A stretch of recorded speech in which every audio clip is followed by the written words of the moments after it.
one thing that I see and I kind of help new moms with is like, fight the urge to slip into a dynamic that you don't want to continue.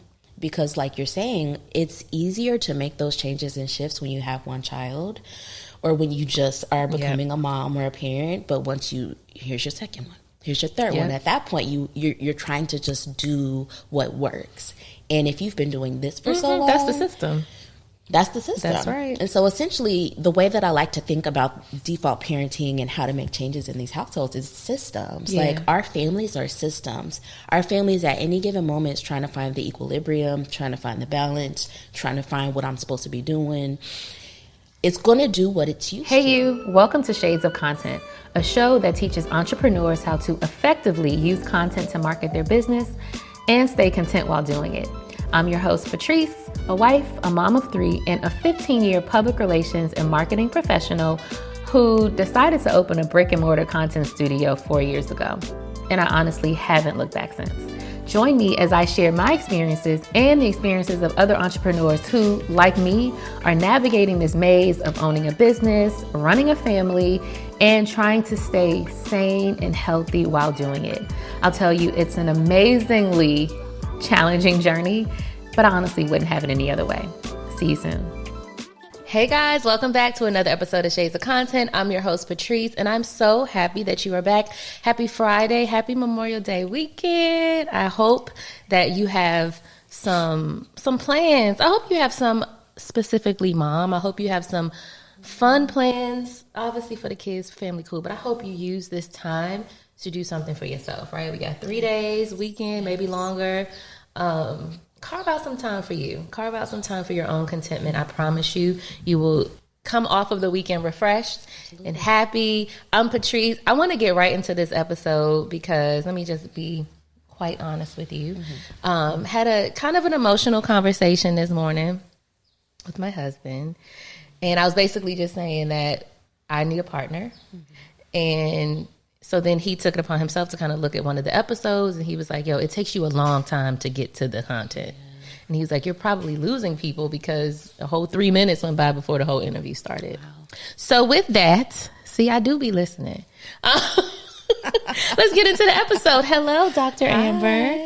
Hello. It's so good to have you. I'm so excited to be here. Yeah, so you guys, this is Dr. Amber Thornton. And honestly, if you're anywhere in the space of mom, self-care, smarter partnership parenting, I just kind of like, then you've probably seen, especially if you're in the DMV area, because you've been on the news a lot of times. I have, yeah. You have. It's given, okay.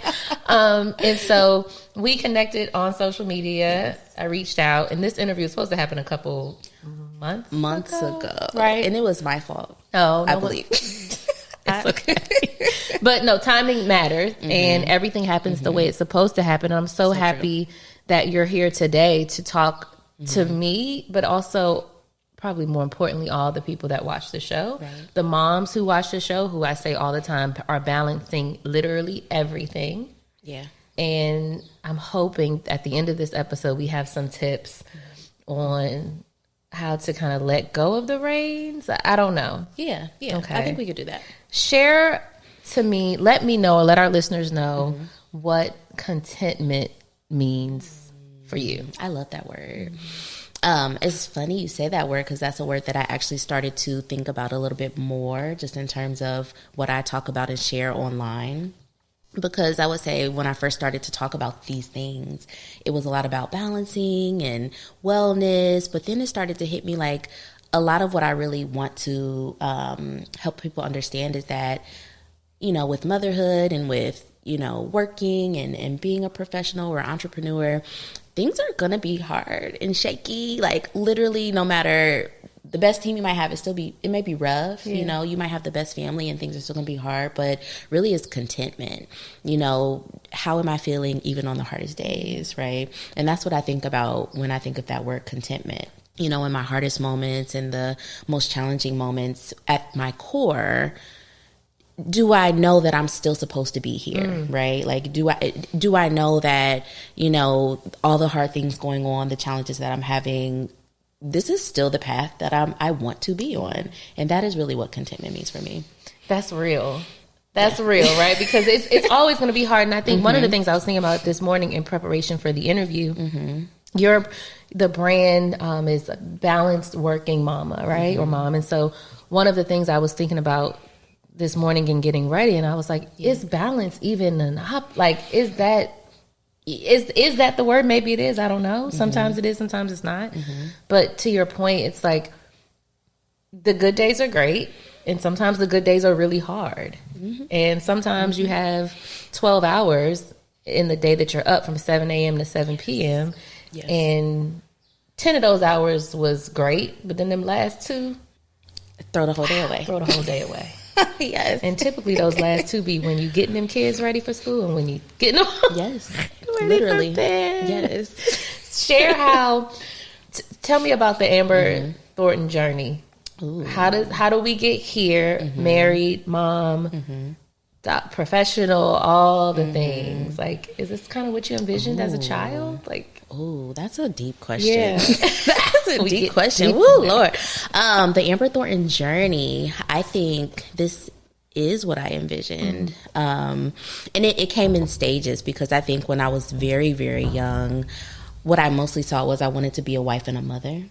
And that actually might be surprising to people who have been following, what I'm doing in the brand, because part of my story also is that for a time period, I did not want to be a mother, because it was, I had got to a point in my life where I realized, like, aside from my desires to be married and to have children, I'm fiercely ambitious. Yeah. Like, most people know that about me. I'm driven. I'm ambitious. I like to achieve.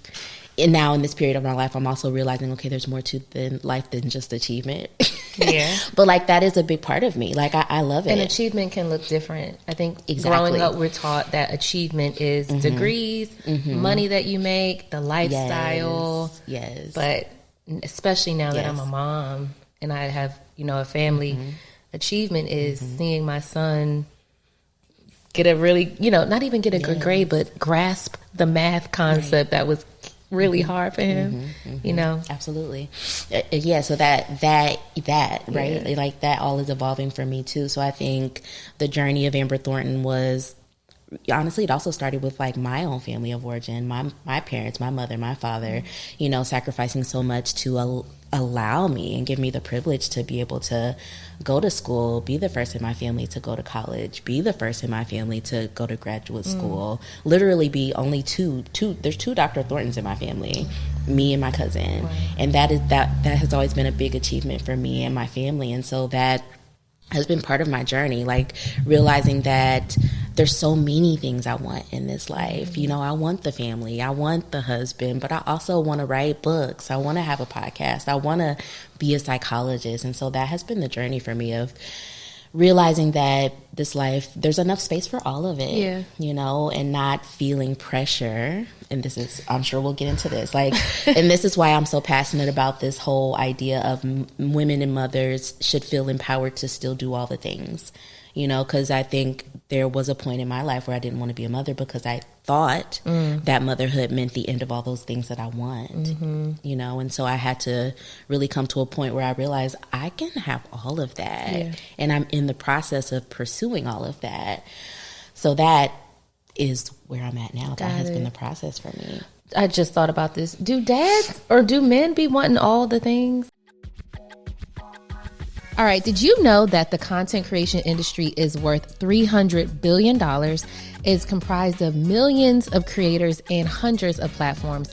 And you know what all of these people need? A beautiful space like this to create. I'm Patrice, the owner of Camp Space, and I want to help you open your own content studio. I know it might sound hard, it might sound like a lot, but I promise you, with the tips that I'm going to give you, it will be a very easy, seamless process. Easy, seamless process to help you get from just being someone that rents these spaces to being the person that owns the spaces and being the person that's a part of this $300 billion industry. Let me tell you guys, content is not going anywhere. Content is here to stay. day, companies are not even spending a ton of money on advertising in the way that we're used to from the past. Companies are looking for spaces to create their own content.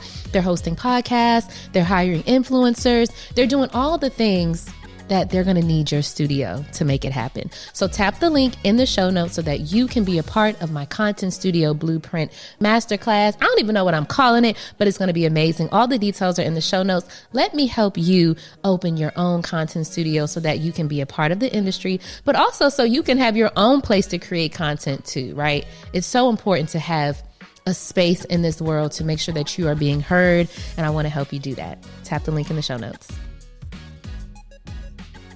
I feel like there's not even a question that they can have all the things. Okay. Like only we question that. I have not yet run across this a conversation or an interaction with a man or a father or a dad who felt like, I've got kids now, so I can't, pursue the thing. I don't think that that's a doubt for men, unfortunately. Yeah. Or fortunately. Yeah, exactly, right? Because you can look at it on from both sides. Mm-hmm. Like, and at some point, women specifically have to, or we need to be able to take that same level of, I can do whatever I want. I don't know if it's ego. I don't know what the word is. Confidence. We, I think a lot of times we sell ourselves short and we question what's possible.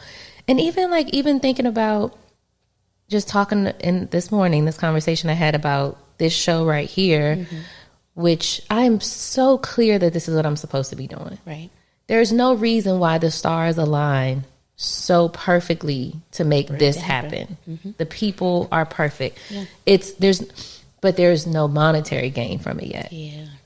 And so when you grown, it's like, all right, I'm keep showing up every time. What we doing here? What we doing? And so then that makes you question, like, okay, but I want this, but do I really want this? And am I being selfish? And all things that I don't know if men even consider. How do you become not the spokesperson for default parenting? However, I never thought about default parenting. I never could put a name on it before your content. It was just, I saw my mom work a job the same way my dad did, but she was the only one that picked me up from school, picking up from date. My dad was never stressed out to pick me up because he never had to. Right. And then as I look at our life and our 3 kids and just how it's just a given that Patrice is going to do it. So seeing you put a name to it was like, whoa. Yeah. How did you get to that? Right. So it's funny. Before I started talking about this, I had like a feeling about it similar to you, right? I grew up in a 2-parent household, my mother and my father. Both. Okay. Both. They were married. Yeah. My father actually passed away 2 years ago. So, they were there. They were present. They both had jobs. But it was me seeing my mother do all the other things. And this is actually complex to talk about because I love my father dearly. Like, we love him. Yes. We love that man, Yes. But, like, still, it was like, okay, but what is happening here, And so I grew up always feeling, and I don't know about you, but like this, honestly, like this inner rage, like, what in the world is happening here? And I just didn't know how to say it. Like, I'm 8 years old and just looking at what's happening, like, why is it that she's always the one cooking? Yeah. Like, why is she the only one giving us baths? Like, why is she, right? And I never could talk about it because back then clearly didn't have the words for it, because I feel like that's truly how most households with 2 parents in them ran. Yep.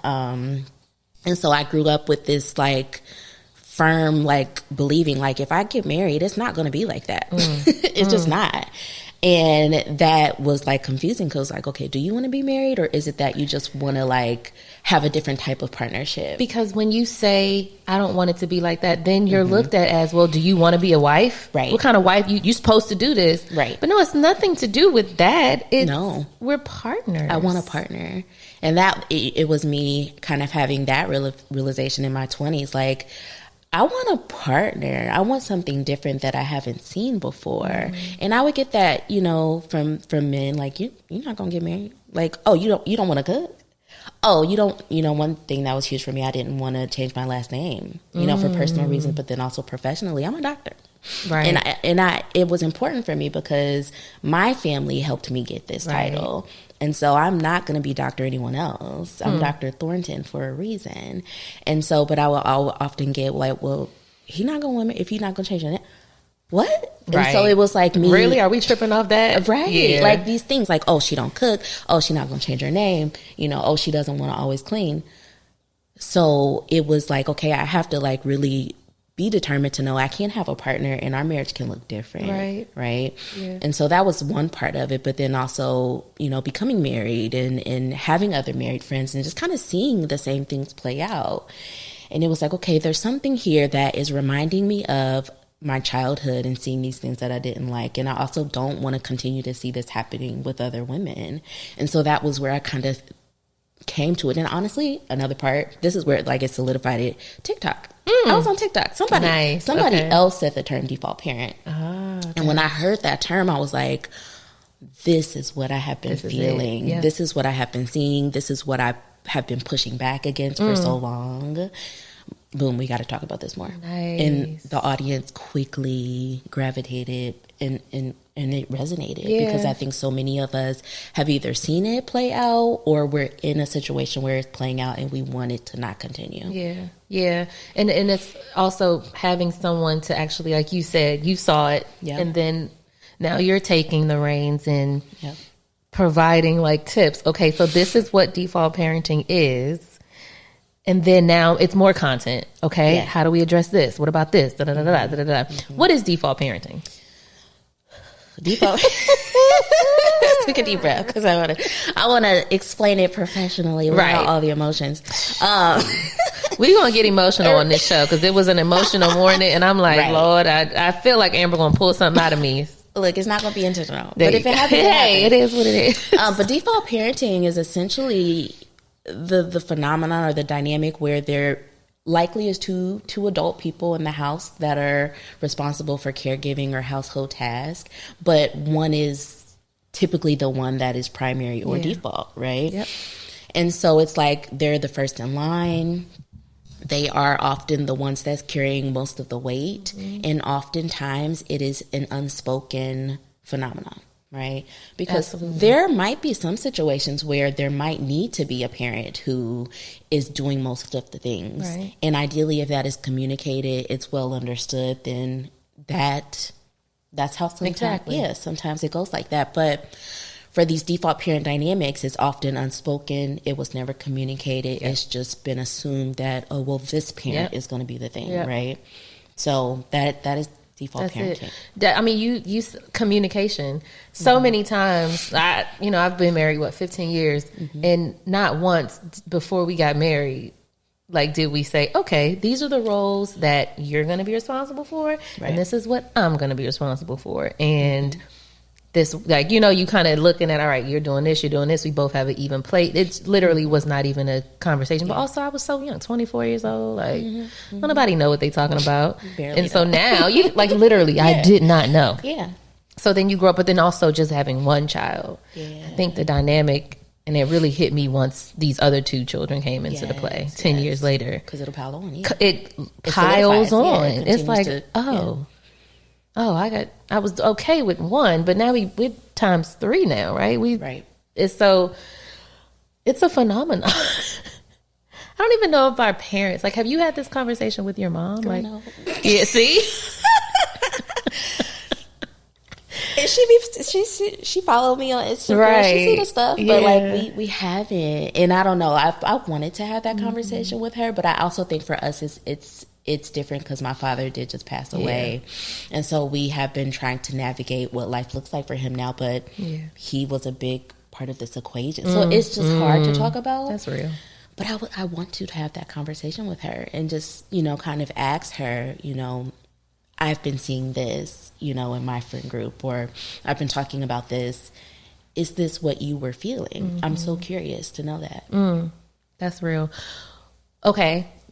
getting personal here. What does your family life look like? Yeah. Were you ever the default parent, or did you go into your relationship? We talked about the last name. Mm-hmm. We talked about the cooking. Okay, fine. Yeah. But once you add, because you have 2 babies. Yeah. Young. How old is the oldest? 3. 3. Oh, he'll be 4. He'll be 4 next month. Oh, yeah.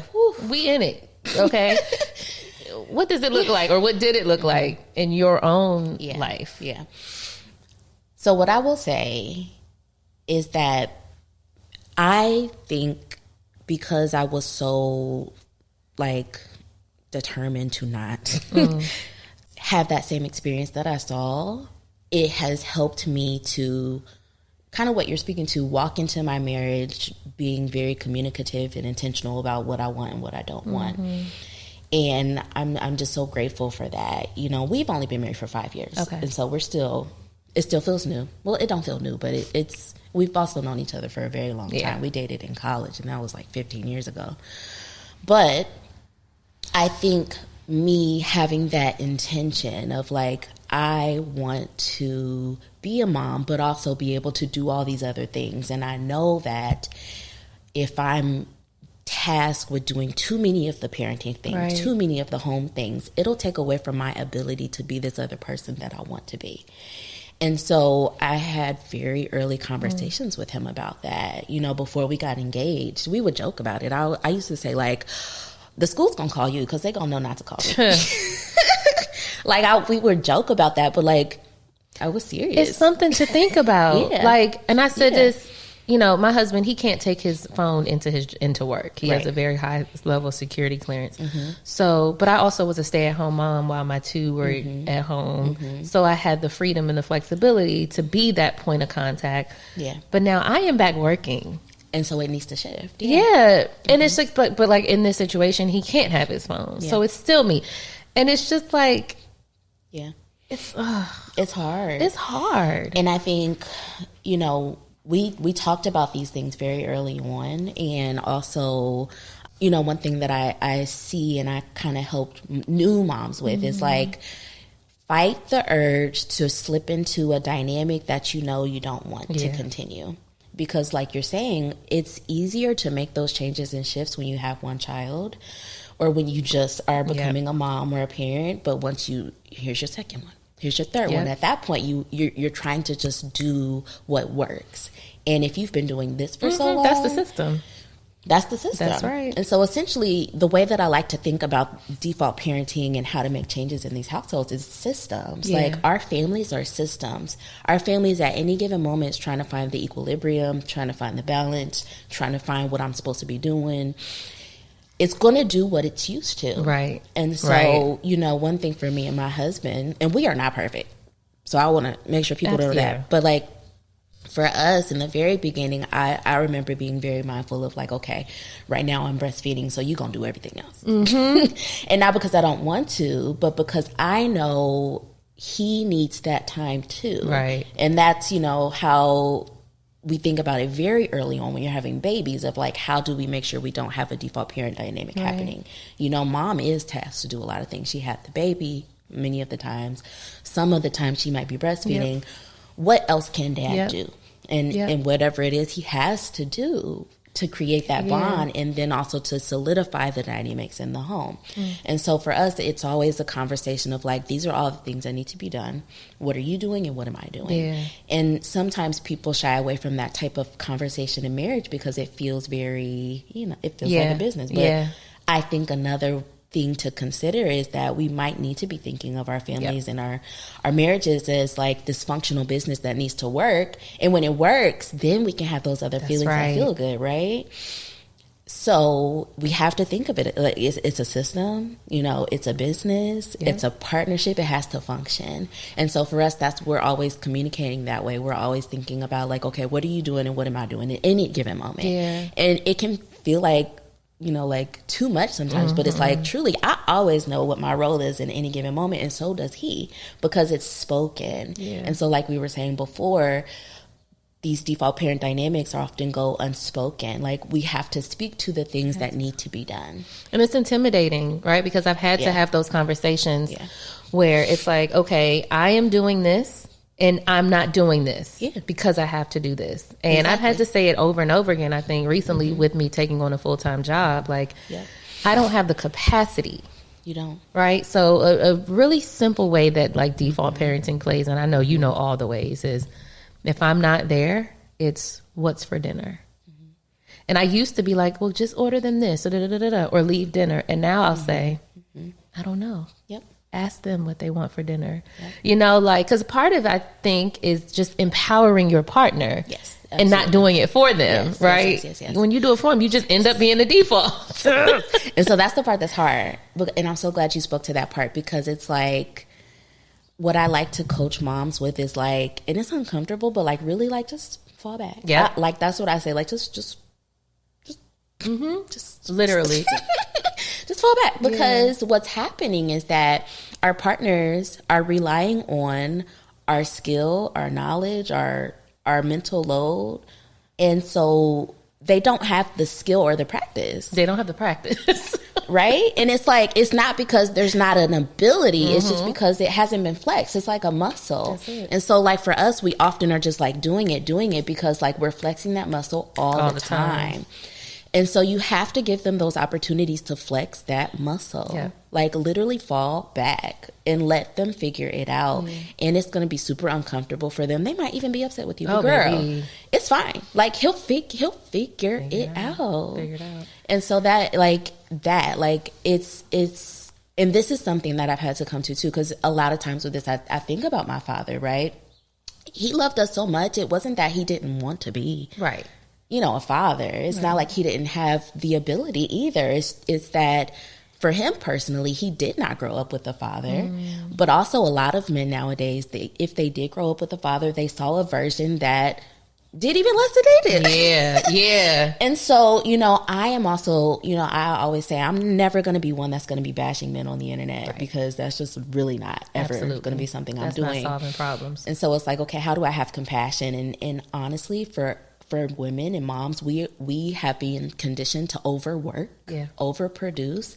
And for men, in the context of family life, not so much, right? And so how do we find that balance of, like, mom, how do we get her from overworking? And dad, how do we get you to flex the muscles that you maybe have not used, but also haven't seen utilized, right? Yeah, you don't even have a point of reference.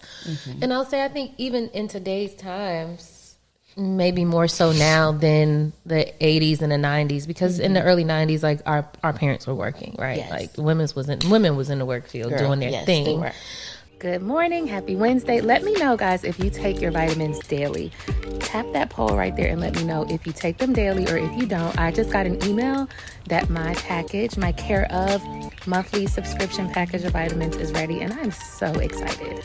Some of the benefits that I've noticed since taking the Care Of vitamins and supplements is, first off, the skin is giving. I'm also a lot more rested when I wake up in the morning because I take the sleep supplements.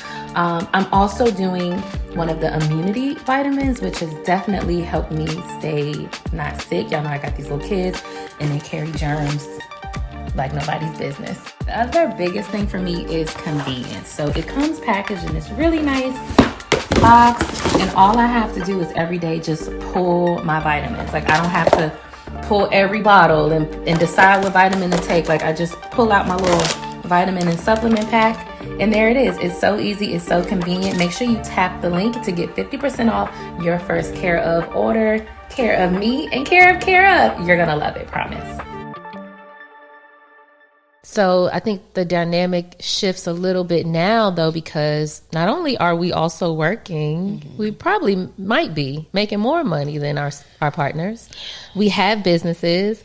We've created these brands on social. Like, you know, there's a lot of other levels to what we do. You know what I'm saying? We're not just going to work and coming home and baking a casserole. Absolutely not. Yeah, like, we're not those people. We're very, casserole. I don't even know how to do Definitely it. took it back to the 90s and the 70s with that one.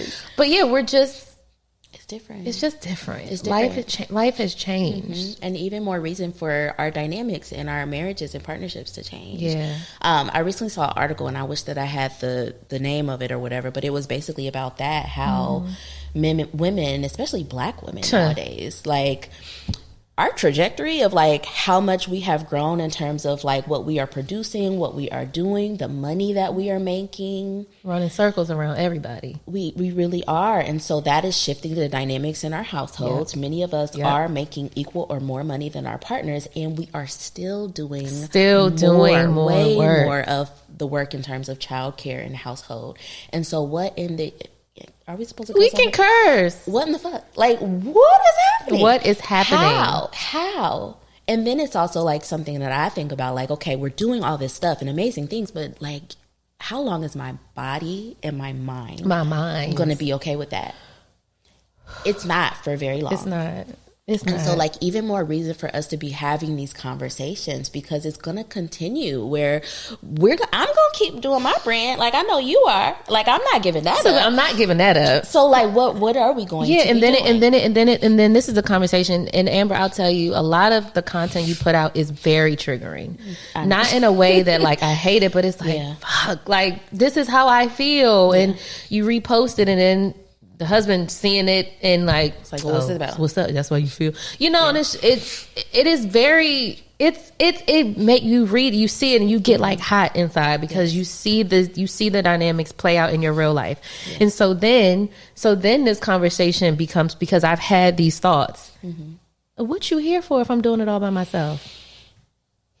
If I'm making the money and I'm doing it by myself and these kids good and I got to put them to bed at night, why are we doing this? But that's how these thoughts and this dynamic can like lead to things way bigger versus having conversations and being very honest about how carrying all the weight is literally wearing you down. Yep. Like in all aspects, Can default parenting exist in a single parent household? Right? Like, so I've been trying to prepare my response for this and not just for this podcast, but like I've been getting that question and I'm really still trying. I'm still in a place where I'm trying to conceptualize what default parenting is in the context of a single parent household. And so these are just my thoughts right now because I still don't know where I'm landing on it. Like clearly in a single parent household, that parent is likely the primary parent, right?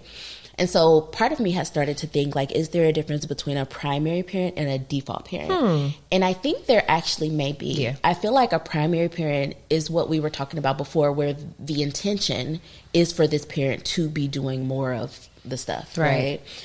And so sometimes it feels like single parenthood falls in that bucket of, like, it's intended and set up this way. It still doesn't feel good. It still ain't fair. It's not right. But, like, this has been spoken, like this is what we're doing. Yeah, right? It's on paper. But then I also think about there are single parents who have an active co-parent. And so I think about it like that. Like it's quite possible for there to be a default parent if there are not enough conversations about what needs to be happening in this co-parenting relationship, right? So I imagine that, like, if these things are spoken to, there can be a single parent household, these co-parents are working together and they equally feel like, okay, we're both communicating, we're both talking about this, nobody's default because we know what we're doing at any given moment, right? I feel like that default parent dynamic can show up for single parents when that stuff is not talked about, not communicated, not spoken to. And which is probably often because, like, there might literally be a communication breakdown. That might be why they're single parent. That's right. Or why they're single parenting. The dynamic is just not okay. Yeah. So that I'm still trying to conceptualize that and piece that together. But that's what I've been thinking about. I mean, I think it's interesting, and we can't specifically speak to it, right? Because that's not our reality.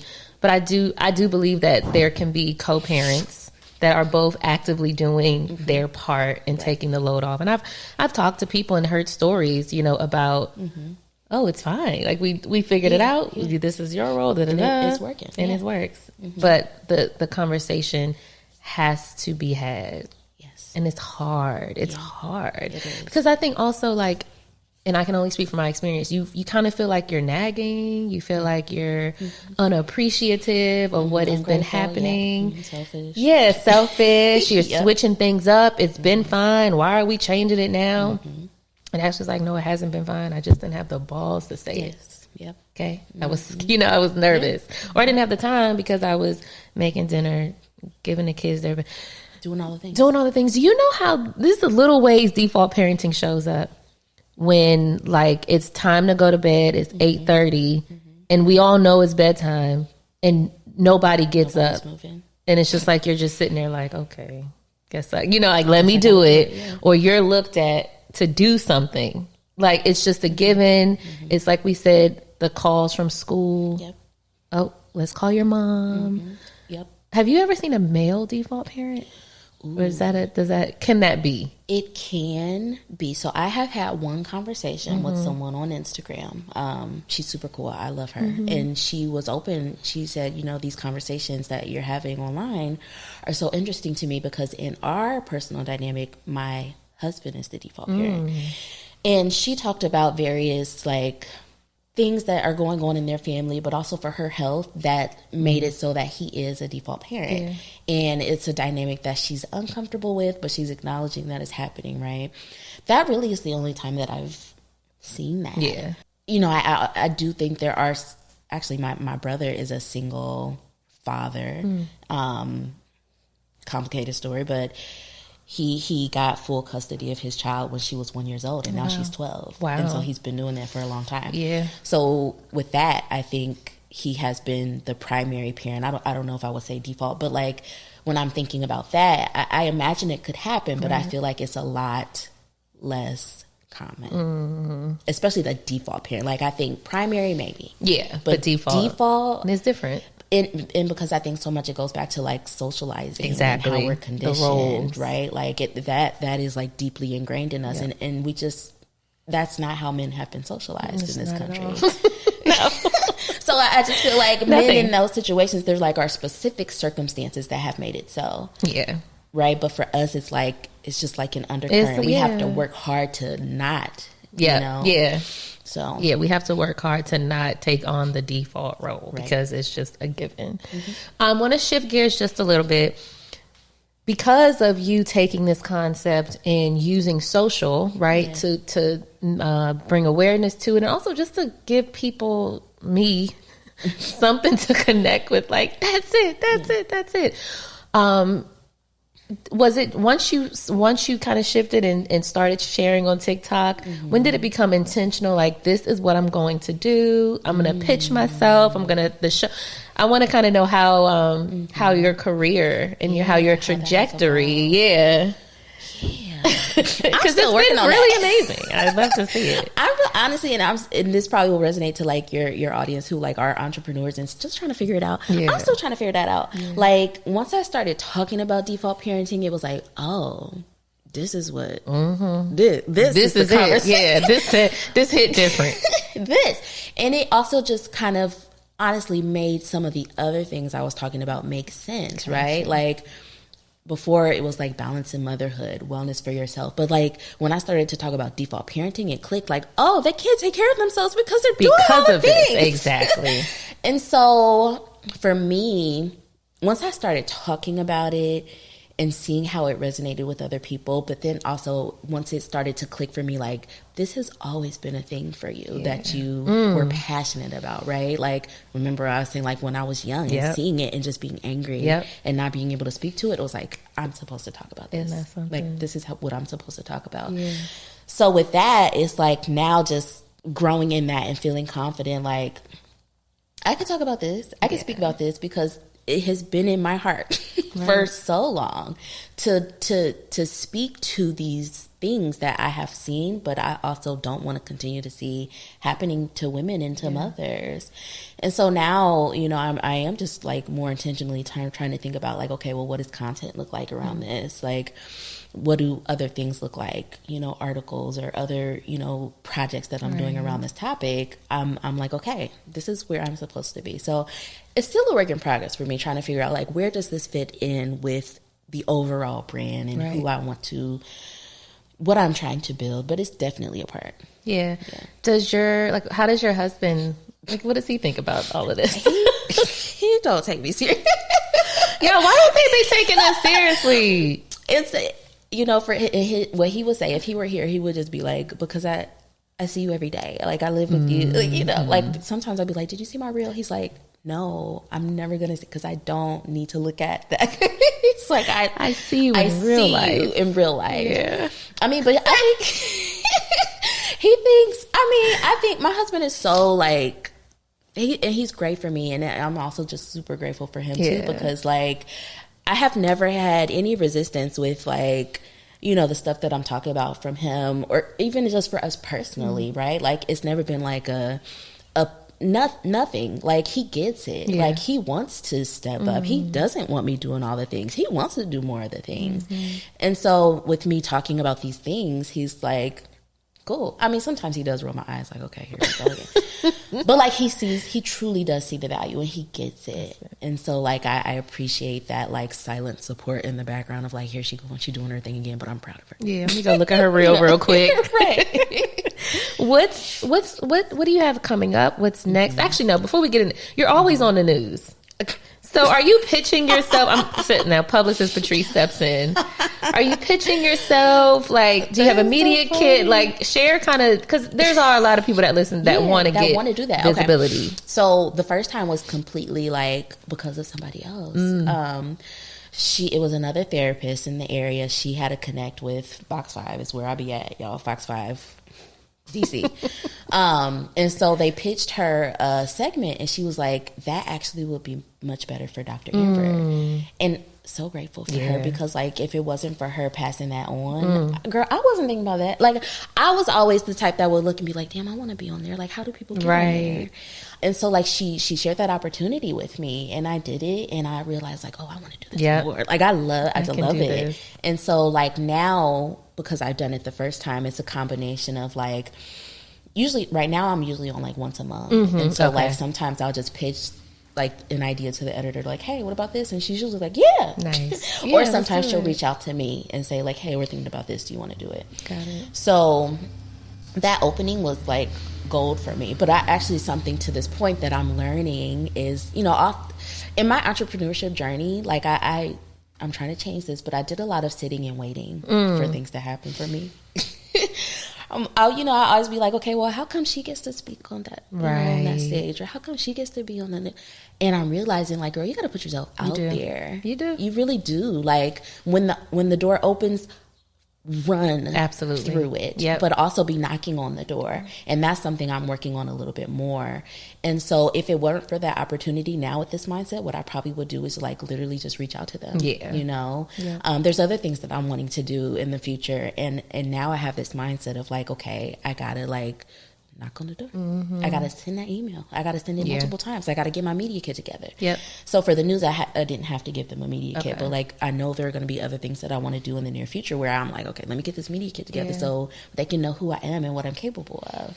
I would agree. And I think when talking about, like, pitching yourself and being a part of these high visibility opportunities that can really take your brand and take your brand to just such larger audiences. Absolutely. You have to carve out time for that. I've noticed, like, so I used to once a week, or I would make a goal to pitch 5 partners. And that could be, like, press, that could be sponsorship. I haven't done it lately because, but the hack would be to carve out, like, 2 hours on a Sunday, right? From 10 to 12 on a Sunday. And you're going to pitch 5 partners or whatever that looks like. And then, you know, that compounds, right? So that's 20 contacts you reached out to in a month, and at least one is going to hit. You know what I'm saying? Somebody. And then you just do it again, and it's become a part of your daily Sunday. You know what? I do this on Sundays, and that just reminded me to get back on it, because, like you said, when the doors open, obviously run, but people don't know you to not hit you because they don't know you. You got to make yourself known. And I used to take that personal. I used to be like, well, they don't. You know, they not emailing me, so it must they be see what I'm doing, right? Like, I know they see, and they just don't. They don't. It's just, you know, billion people in the world. They don't, and so you got to make sure they see you, absolutely, and not just one time. You know, like multiple times. And so I'm like working on that for my own mindset and, like, all the things I want to do in the future. But, like, that matters. Share a little bit about the podcast and all the things you have going on. So I knew you. There's people that may not have been aware of you. So if I'm watching this show and I'm like, this is me. This is my life. I need help. How would someone watching this interact with you, work with you? Yes, absolutely. Yeah. So actually, my relationship with my podcast is on a hold right now.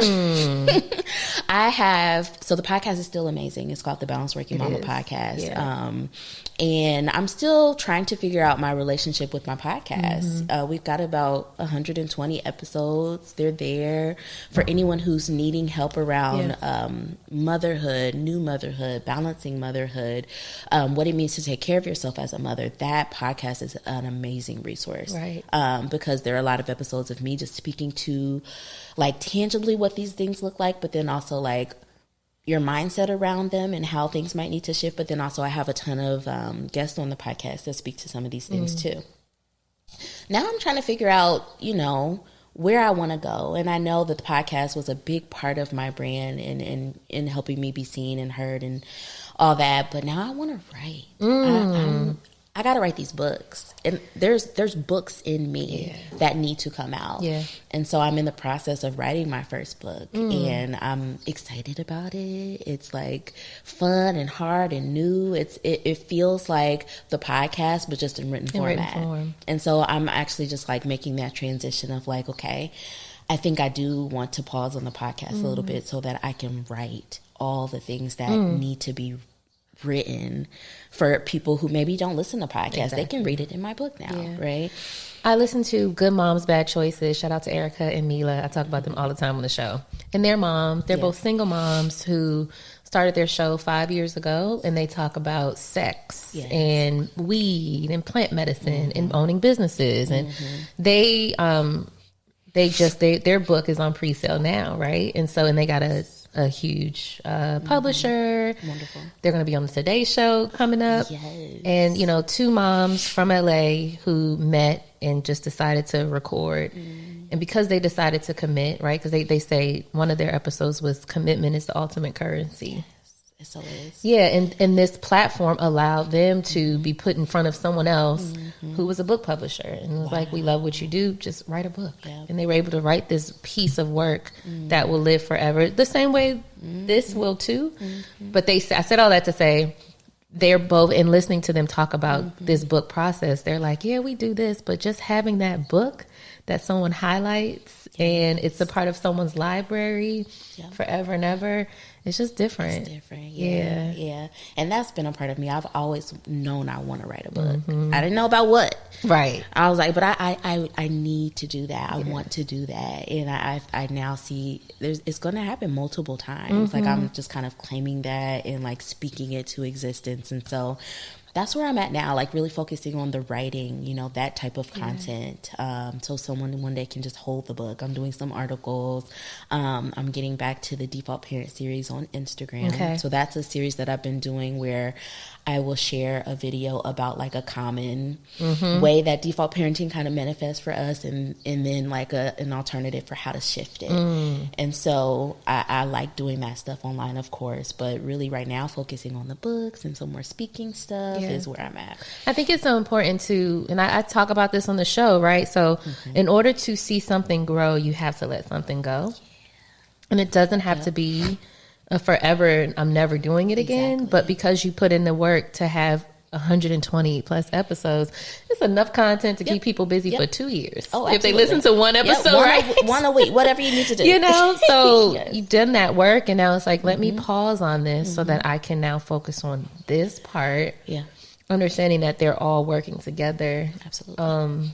And I think I'm in a similar space. Like we've been churning out these episodes so that in May and June, I'm not recording anything. Good. Right? The episodes are done, and hopefully in those 2 months, I can kind of take a step back, reevaluate. Because also, right, so to our default parents, some of that is self-inflicted, right? Aside from the partnership dynamics, we take on a lot and fail to let things go. Yeah. Some of that is ego, right? I want to do this. This is mine. So your ego is getting in the way. Your lack of being able to just be still, because now you got to hear, and sometimes people don't be wanting to hear. They don't want to hear. Right? It's uncomfortable. And you know, if aside from all the conversation and the communication we need to have with our partners, we also need to be having these conversations with ourselves. Yep. However, whatever that looks like, journaling.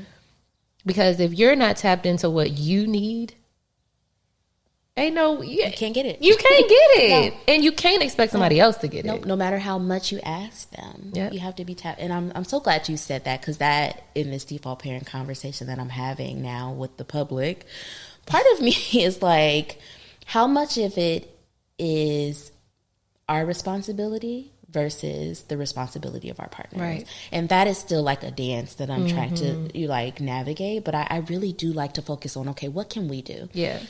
Because one thing my mom has always told me, and she would talk about this with my dad, she's like, I can't make him do anything. Like, I can't change him. Like, he don't want to go to the doctor, he's not going to go to the doctor.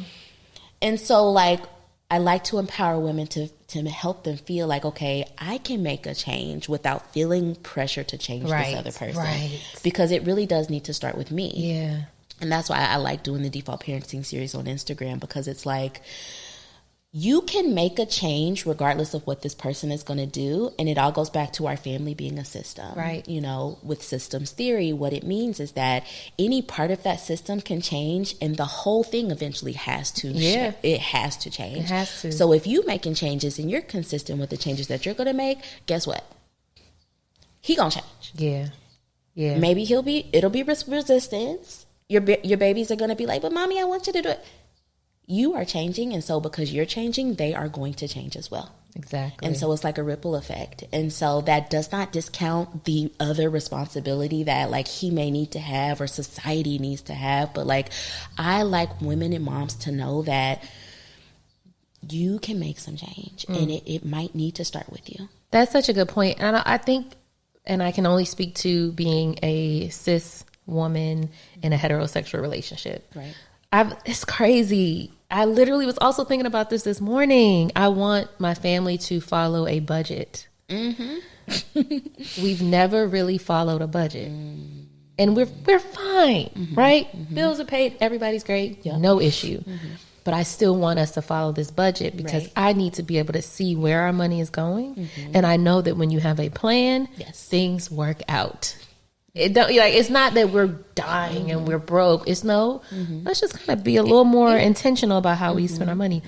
So when I go back to my partner, my husband, he's like, I mean, all right, whatever, we're good, everything's taken care of. But in my mind, I'm like, but I want to do it this way.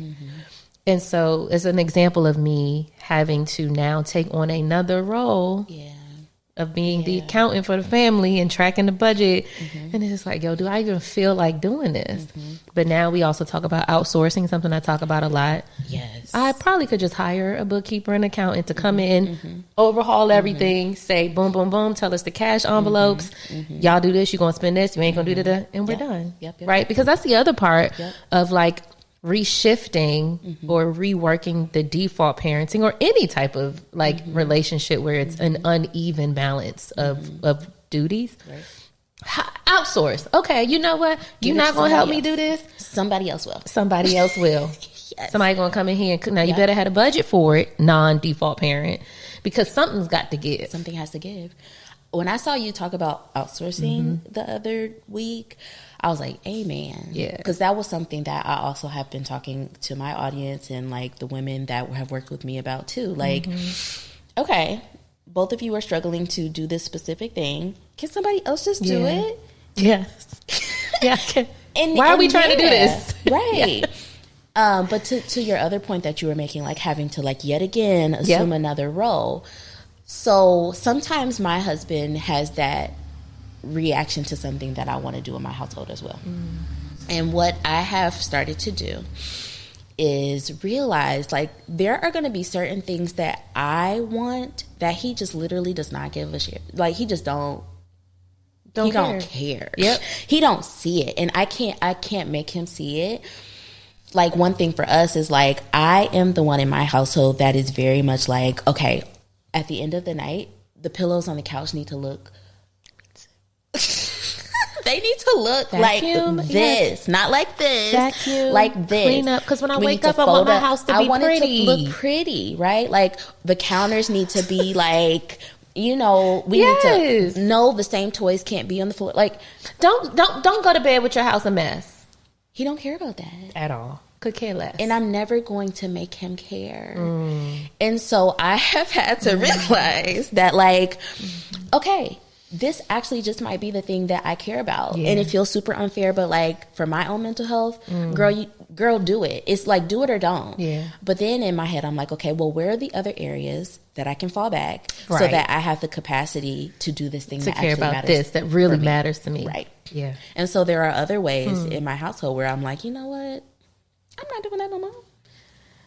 Cause this isn't. Like, I'm just not. And so that too, like, that has been my process again. Cause like we're not perfect either. There are a lot of ways that we fall back on default parenting, even though we have been super intentional about that not being the thing. And I think that's the thing for everyone to consider, because it is so much about our socialization and how we've been conditioned, what we saw in our upbringing. You can very easily fall back into these default parent dynamics if you're not intentional about it. So like, that has been a process for me that has been helpful to me. Like, he will never feel like all the toys need to be picked up at the end of the night. But I do. And so, okay, I'm gonna take that on because my mental health cares about that. So where else can I fall back is my process. And that's kind of how we keep this fluidity of like, okay, well, how do I make sure I don't become a default parent? And honestly, that is how I encourage a lot of moms to think about it. You know, and that's a shift, because it's like we have been conditioned to think about everybody else, but like truly, you need to be thinking about, how do I ensure that I do not find myself in this position? That's it. That's it. How? How? And really think about it and have conversations. You know, I remember just talking about this with my other married moms. So some of my friends are single parents. So I just didn't really feel like that. We're not, it's a different conversation. A much different conversation. You know, so having it with other moms who literally have very similar existences is just helps you to know, okay, I'm not the only one. Not at all. Yeah. And that helps. Because a lot of times when you think you're isolated as said only one, then it really is like beating you up, because then you don't want to talk about it. But typically, not typically, just having conversations and asking, right? Like, okay, well, how do y'all do it? Because then you might just get a new perspective. Yes. And that's why when I was doing the Balanced Working Mama community, that was like my favorite part of having that community. It was like helping for me too. Like getting a different perspective from like all these other women in this community. And then also for them too, like we would talk about like some very real things and be just very open and honest and transparent. And there was always another mother that could be like, okay, well, this is how it works in my household. Just to give you a different perspective. Because how else would you know? We're only in our own bubbles. And so it's so helpful. And that's also why I love the internet. Like, like that's why I be on Instagram all the time, because I need another perspective for how things are working. And so when I am able to see it and talk to other women and like see what you're doing, see what she's doing, it's like, okay, here are my options. Because for me, sometimes it's like my options feel like this. But then when I get to see what the world is doing in a good way, I'm like, okay, I actually have more options than I realized. You know what I mean? Yeah. And I'm not here alone. There's somebody out there that can help me in any kind of way, be it outsourced, be it just an ear, be it another perspective. Dr. Amber, how can our community connect with you, continue to be triggered by you? Psych now. But in love. In love.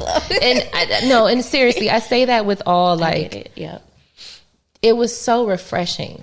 Obviously, it when you see it, because it is a little bit of a smack in the face, but not in a bad way. It's just like, oh shit, like, that's me, that's me, that's me. I get it. And so it's just to have it in front of you. And that's, again, like you said, that's why social media is so beautiful, because you can connect with so many different ideas and minds and people and places that you wouldn't be able to, 10 years ago. 15 years ago. So how can our community stay connected and what's next other than the book, if anything else? So one really big way that I'm pushing right now to stay connected with me is my email newsletter.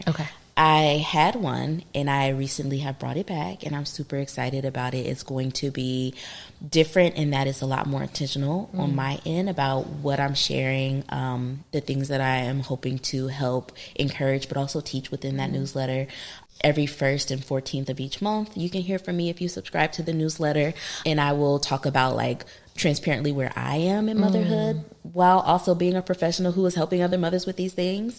I plan to share, of course, content around default parenting, balancing motherhood, but then also just things that are working for me and things that I see working for other people. Yeah. So it really can be a great resource and just a way to hear from me and stay connected with me. You can find that on my website and also on Instagram. Yeah, we'll put links in the show notes. That's the other way to connect with me, of course. Instagram is like the place to find me. Yeah. You do it well. Thank you. Yeah, like let me tell you something. I've been telling y'all this for years. Black women are the ultimate content creators, ultimate creators, and really are. Just brown women in general, right? Yes. Like it's just when you from that space, it's different. So that's a great way to connect with me because I love being there to like not only teach and to help and to coach, but also just be honest and real because I'm a mom too. Like I'm trying to navigate this whole thing too, and so I like to share, a nice balance of like the professional who can help, but then also the real of like this is what I'm going through as well. Let me ask you a very random question: Do you only check your email like a couple of times? Because I've gotten responses and I love this. If this is what I'm thinking, then I love it. I think your autoresponder says does. I check Monday emails. And Thursday. Yeah. Yep. Can you talk a little bit about that? Yes. So my email at one point was like literally just, I don't know what it was, but like I just felt like this compulsive need to like check and clear my inbox because I like to have a clear inbox. Same. But like, girl, I'm spending so much time just constantly checking my email, and I'm like, yo, it's really not that serious. And so I had to put the brakes on me. That's what that was for.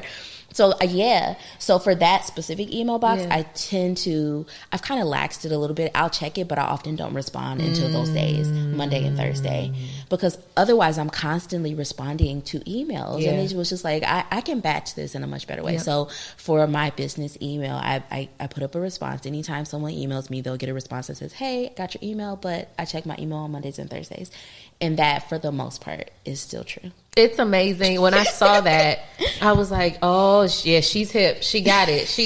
And then a couple weeks later, maybe like 2 months later, I haven't followed that model, but I took all of the email apps off of my phone. Good for you. So I can check my business email via the mail app in Apple, but because it doesn't look the same, I don't do anything with it. I might open it twice a day just to kind of see what the load is looking like, but I only check my email. This is from my work email too. I've told my direct report I don't have it on my phone anymore. I only check it when I'm sitting at a laptop and I have the window open in the email client and I can respond right away. I'm no longer just picking up, like you said, just picking it up, just constantly picking it up. And I didn't like that. Same. I didn't like it. And it's better. And especially when we're talking about balancing motherhood, balancing entrepreneurship as a mom and all that. Like, it's so tempting to always be checking email. It's crazy. And also because you feel like, oh, it's an opportunity there or like, but it can wait. It can wait. Like, it can wait. It can wait. It's nothing that's that serious. And if it is, your child's school has your phone number and like they will text you or call you. If it's an emergency, you're going to get a phone call. Nobody's emailing you. Oh my God, SOS. Like she fell down. Like, no, they're calling you, bro. Like, they're going to call me. They're going to call. If it's important, they got my number. They have my number. And they'll find it if they don't have it. Or they'll DM you, right? Like, I'm checking my email. I'm checking my Instagram. Yes. Same. Thank you so much. This was so good. I knew it was. Thank you. There is, as I said in the beginning of the episode, us having this conversation when we were supposed to have it originally wouldn't have been the same. This was perfect. This was perfect. Yes. And it always happens like that. I'm so thankful that you came to be on the show. And all of Dr. Amber's information is linked in the show notes. I hope that even if this episode was triggering or made you feel a way, my hope is that you feel the feelings. You have to feel it. And then when you're ready, maybe take out a piece of paper and kind of write down all the things you do and where you need some help. And then figure out how to have that conversation with your partner. Because it's important. And then this episode just keeps going and going and going. I think we also have to articulate these things with our family.